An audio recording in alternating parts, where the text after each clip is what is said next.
no fan of being a bear. I'm a long bull, and anyone who has read my material on Forbes for the last decade or so will have seen me make many bullish predictions of highs that came about. Even over the last year or two, while many have called bubble and I have not disagreed, I have said the market is still going to bubble and go up more. The simple reason has been the Federal Reserve has had the markets back.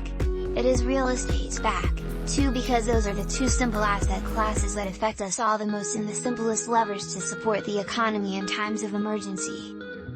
It seems that many people do not understand that the inflation now in our economies is the only solution to adjust an economy that has just suffered an economic disaster as we have in the last 2 years.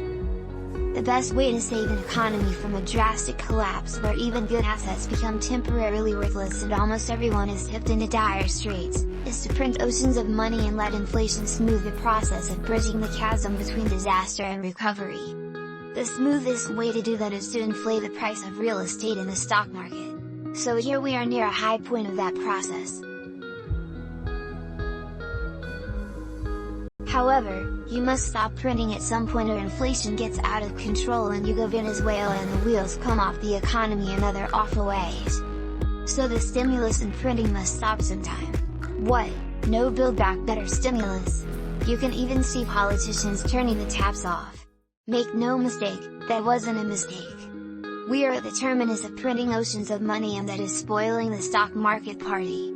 I wrote that while the S&P 500 goes in a straight line you should be long, because this is the sign of linear support from government liquidity operations.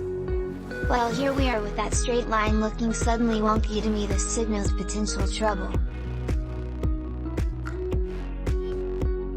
The narrative about tightening and interest rate rises, which are not necessarily the same thing, spells risk off for market players, and if the Fed is really going to hold the anti-inflation line at the current levels, then this glorious never-ending bull is dead. It's not all over yet, but it is certainly on a cusp. So the call is, can or will the Fed let the market crash? Can it hold up?